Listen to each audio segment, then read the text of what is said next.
Hi, Mothers of Nations. Hello, how are you? We are here with you again today. I know you've been with us for a while. We have discussed so many characters in the script of women in the scriptures. And that is what is prompting us to discuss what we have to discuss today. We have been prompted to look into the marriages of our children. Therefore, we want to look into preparing our children for marriage. We mentioned some of these things last week, and we want to go further in actually looking into the lives and marriages of the women we have discussed. And so we want to learn one or two things from there.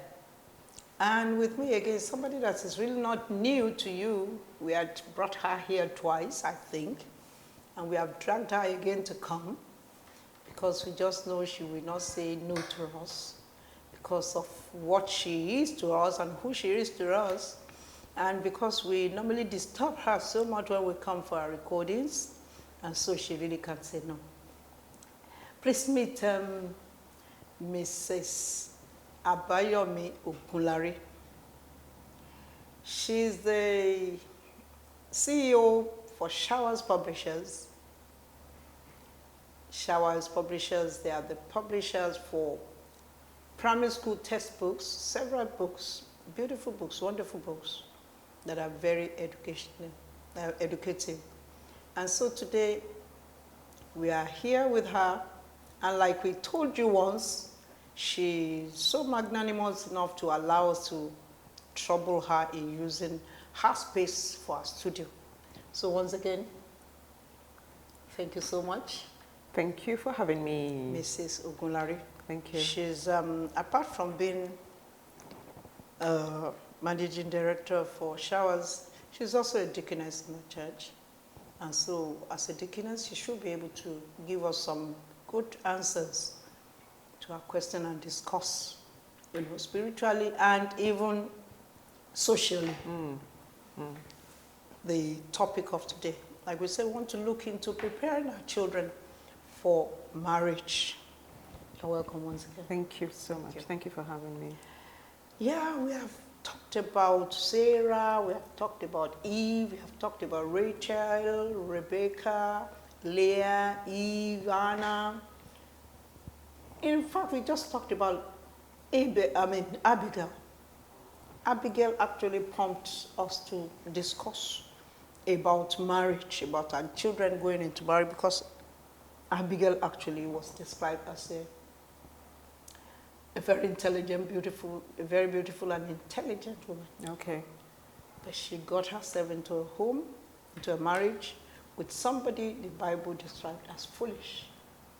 And she really displayed his foolishness that almost cost his own the whole community. That's right. It almost cost them their lives. Yes. You almost got them destroyed, if not for divine intervention and the wisdom of that lady. Woman. So you now ask yourself, why should a woman described as intelligent get into that kind of situation? So that got us thinking, and that's why we are here to discuss this. So who do you think, asking just blind, who do you think is the right suitor for a child, boy or girl? Who? Let's start with that. Briefly, just. Good question. Who is the right suitor? First of all, before we think about the right suitor, we need to understand both parties. Both of them should be right. Thank you very much. Both of them should be brought up properly. Beautiful. So let's leave at that, because we are still coming to that. That's okay. To get your child the right suitor, your child must be the right one also. Yeah. Mothers of Nation, hold that in our mothers will say, hold that in your left hand so that you will not miss it when you are eating with your right hand. I like that. Okay. You know, what are the expectations of marriage? Both ways now. What are the expectations? I want to believe that when we go into marriage, we're expecting our marriages, apart from prospering, to be peaceful. So we need peace. We need peace of mind Yes. in our marriage. Very important. Plus love. Love, peace, Happiness. happiness. We can't have all these things all the time. So we need endurance. We need that spirit to endure, because life is not a bed of roses. You'll have your ups and your downs. Patience. You need patience. You need to be able to endure. Self-control. Patience. Self-control, yes. In fact, maybe we should just advise them to go and read the book of Galatians chapter 5. Interesting. Yes, that tells us about the fruit of the Spirit. So, you know nowadays, the young men will say some women are wife material. Yes. What does that mean? Well, I guess it means that that person has what it takes to look after the home and be a wife. And being a good wife. And being Let's a put good wife. Okay. So that is the wife material. So mothers out there, when you're looking for a spouse for your son, she's looking for a wife material. But most of the time, we don't look for this spouse for sons. They go out and bring them in. Yes. So we'll talk about when they bring them in, what to look out for now. But now we want to bring out the example of those young women in the past. I'm going to stop you there, sorry. Okay. But you see, as we're looking for wife material, we should also be looking for husband material. Because not every man out there is husband material. So we're looking into the marriages of our children, both our daughters and our sons' marriages. Because some had gone into marriages maybe blindfolded. And by the time they open their eyes, it's like, what have I gotten myself into? What have I gotten myself into? And so let's talk about Abraham, who got looking married. looking for a wife for his son, only Isaac. son, then Isaac. Okay. When he told his servant, Eliezer. go to my mother's people Right. and get a wife for my son. Right. And the young man was so confused. Right. He said, well, how do I get a son for this type of personality? You know who Abraham was. And then he actually prayed a prayer. You remember? Yes, and he asked the Lord to help him and to guide him. And he actually gave God some specifics. Outlines. Yes, the outline that as I go, you will help me. And he actually told him that he wants him to give him a woman that is God-fearing, that is humble, that is respectful. He actually spelled out what he was looking for. He specified what he was looking for. And he actually said, if I get there, the woman that does this and this and That's this, right. I knew, because those are some of the attributes, some of the characteristics of a hardworking, hardworking, because hardworking and caring woman. Caring woman, yes. So tell us what happened when he got. Okay, so he finally, on his way, as he was going, obviously he had made this prayer, trusting the Lord to help him on this his journey.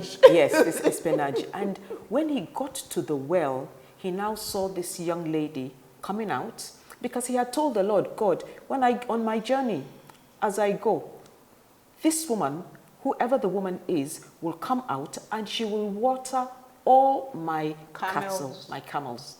Okay? And that's what happened. Exactly what happened. So as soon as he saw the lady, and he was flabbergasted. Why? Because he didn't have only one camel. He had, I think, maybe 7 camels. Yeah, and this lady said, don't worry, because he didn't go alone. He didn't go alone. That is it. I will give water to all your camels. She actually offered. She offered, And so it shows that, yes, she was hardworking, she was humble, she was caring, So he was so sure that that's the woman.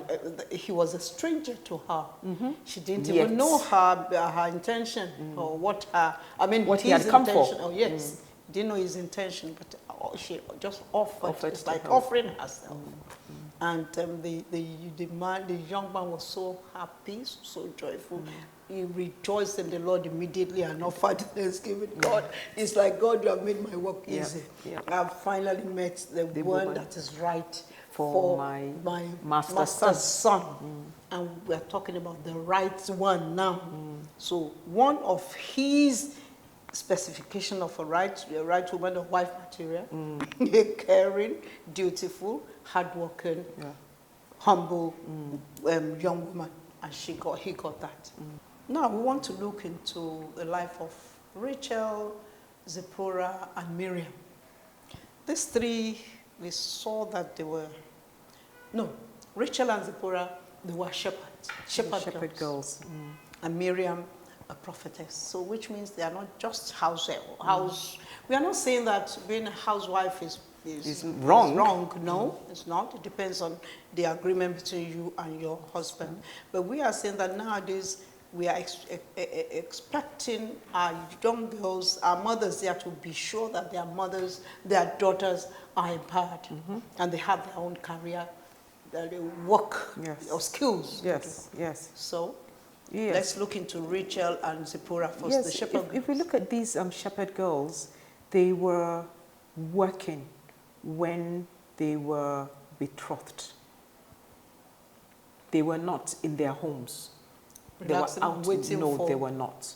They were out there and they were working.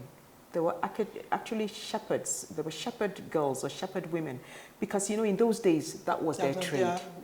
So that was their trade, and these ones were out there and they were met out there in the field. So we can't say now as young girls that, oh, I am waiting for Mr. Right to come. I will wait in my house until Mr. Right comes. We are supposed to be at our duty post. And it is at our duty post, wherever and whatever it is, that we probably would meet our spouse. Okay. We really didn't know about marital status of Miriam. She was a prophetess. Apparently, Miriam did not get married. I think so. Yes, apparently, but I'm not too sure how that's true. But apparently, she was working for the Lord. She was working for the Lord. We didn't know whether that was the reason or not, but she was working for the Lord. Can I say something there? Please do. We're saying that we're not sure whether Miriam got married, but she fulfilled purpose. Yes. Okay, and what I want to say to our young ladies out there, you don't really need to say, if I don't get married, I cannot fulfill purpose. No. God can still use you whether you are married, whether you are not married. And also it goes to say that whether you are married or you're not married, you must be well behaved. You must be well behaved. You understand? You should come from a home that has brought you up well. Okay? Because despite the reasons of the career and the hardworking situation of Rachel and Zipporah, they were there when the suitor, the men they actually married, they were there at their work duty post, working, and then they met this man, and and the men, they were useful to the men. That was why that endeared their hearts to them. They were useful at the well. We could even see them trying to help them in that situation. In the situation they found themselves, because it was like Zipporah and Moses. Except for Moses. Moses was the opposite. Moses actually fought off some people who were really stressing the girls. Yes. But as for Rachel, Rachel was very helpful. Showed she was trained. Showed she had manners and humble. And she actually helped Jacob. And I believe that was what endeared him to her. Okay. So, and also, well, we talked about Miriam, we talked about, and it's about Sarah. We want to talk about Sarah being really a domestic type. We didn't know much about her youth, but what the little we knew had to be then was because she was very prompt. in taking care of visitors, in taking care of her household, Yes. in the way she cooked, the way she Yes. she quickly, promptly gathered her servants together Yes. to give. When Abraham had those three Three men, men, the so-called angels, eh? angels, Yes. immediately Abraham called her. What happened? She was ready. She was ready. She just went in, and the next minute she was out with pot of soup for them, with a beautiful aroma. That got With a the beautiful angels aroma. to Yes, that the bless angels her blessed her wonderfully. And, So what Yes. we're talking about here is how do we raise our girls to be good, and the right spouse for their husband. About men, about our young men, I think we saw the examples of the twins now. yes. Let's talk about the twins. Jacob and Esau. Jacob and Esau. Jacob later became Israel.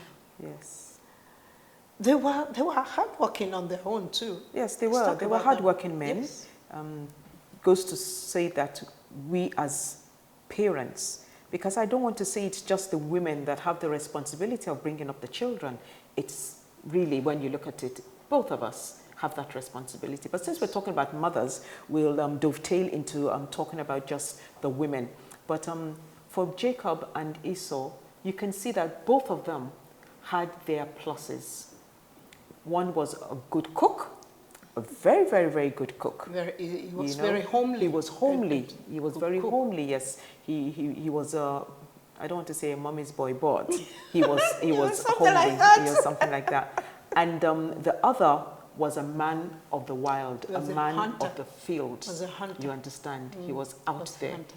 He was a hunter, and you can see that there were two different people, but both of what them. we're talking about is they were useful. Both of them were useful. home. Yes, in their own different In their own ways. different ways. So what we're saying is that our young men too should be useful. taught Yes, should be to taught. be useful, to be able to go out there, have their own profession, have their own career, and be able to bring home something to keep the family going. Right. We actually discussed Abigail some times ago, and we realized the wisdom of Abigail and the foolishness of the husband. How do we address this? How do we avoid this? Though we talked about it briefly that day, but I want us to look into it. But if you have a different... Can it be avoided? Because you see, these situations will always pop up in marriages. Yes. In one way or the other. It's either the man will be foolish or the woman will be foolish. In quotes, those are the words that you've used. But then with wisdom, I think it was God that gave Abigail that wisdom. She realized that if I don't do something, my husband is going to wipe our own generation out, you know. And she thought quickly. And what did she do?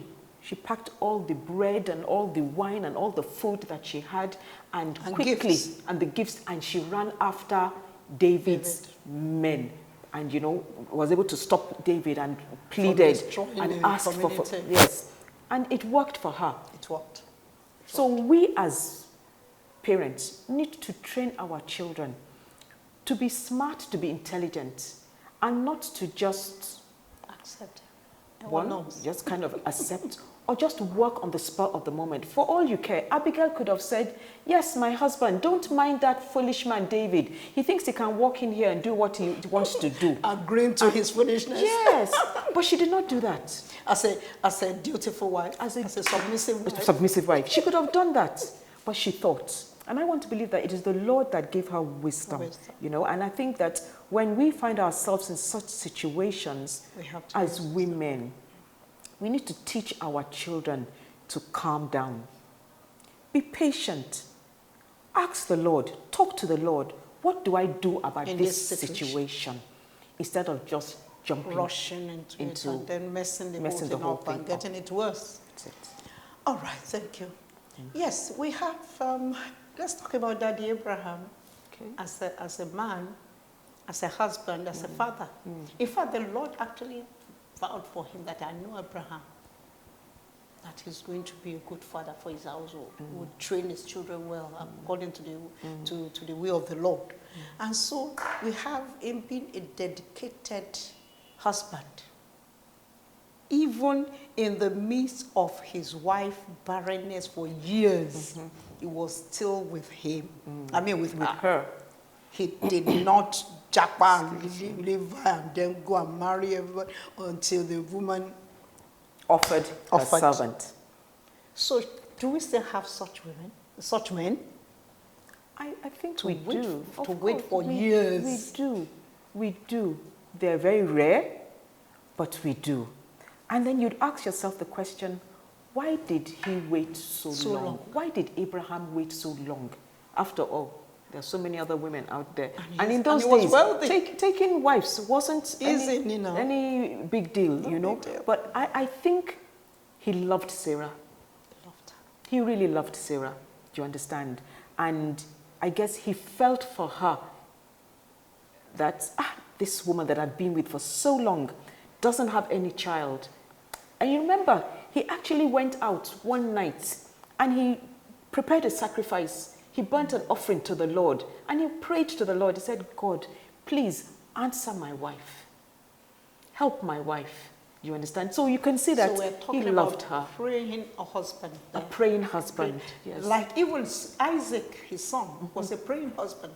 When you remember when Rebecca went to him and said, he should give him a child, give her a child. And he said, and he prayed, learned that he prayed for his wife. And the wife actually got twins. And I think it also goes back, it takes us back to the beginning of relationships. I think beginning of relationships should be on this solid foundation, Jesus Christ. Okay.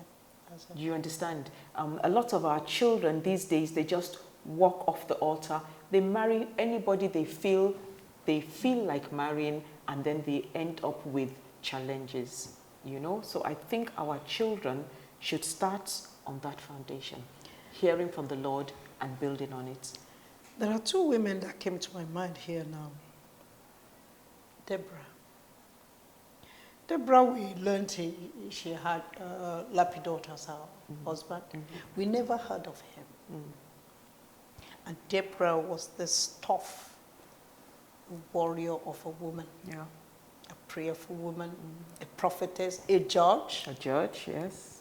So we want to talk to our young men, our mothers. We want you to address our young men. One thing I forgot to tell us here is that we need to let our children know whether children come in or not in marriage, how to handle the situation.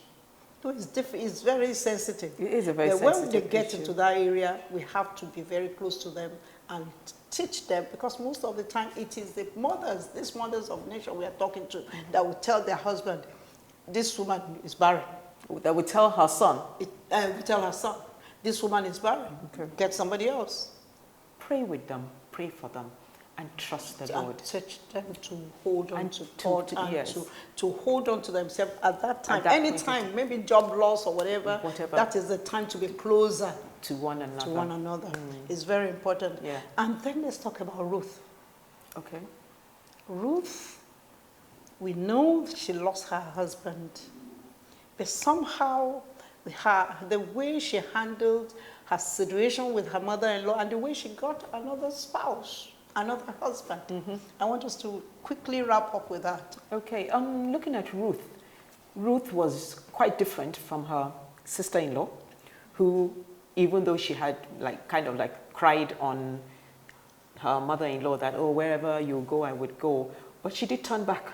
But Ruth just stuck to her mother-in-law, and where you go, I will go. Where they bury you, they will bury me. That was what she said, you understand? And it just shows the kind of a heart she had for her mother-in-law. A pure heart, a clean heart, you understand? And it also, for me, it also goes to say that truly she loved that man that she married to. You understand? Yeah. Yes, she loved him. So it was the love she had for him that she extended to the mother-in-law. So what does it take for any woman, mother of nation out there, who found herself in that situation? Okay, you know, we're talking about our children. We're talking about mothers and how we are bringing up our children. I think we need to bring up our children in such a way that they know that they should be committed to whatever they go into. Where does it start from? It starts when they are young, okay? At school. I can't do this, I cannot do that, I can't, I'm tired, I can't. And before you know it, they give up. We need to encourage them. Encourage them all the way. Then once they start something, we need to encourage them to complete it. And not say, it doesn't matter, okay, go and sleep. It doesn't matter. It matters. Wait till the end. So Ruth actually got her reward by actually sticking to the mother-in-law, loving her, and obeying her every step. Because it's like the woman knew that this woman must be rewarded for her faithfulness. And she kind of led her into her reward. That's it. So mothers are there. We're talking about mothers of nation, both younger women and older women. We are all mothers of nations. So when you find yourself in any situation, just stick in there. And what we're saying is, it is what you have in you that will sustain you.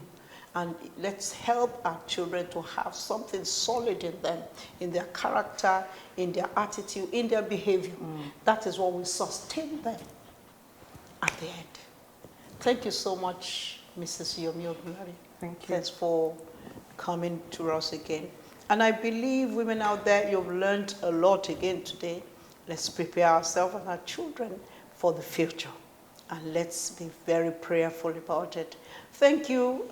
As you're watching, please remember to subscribe to our program, like it, share it, and God bless you.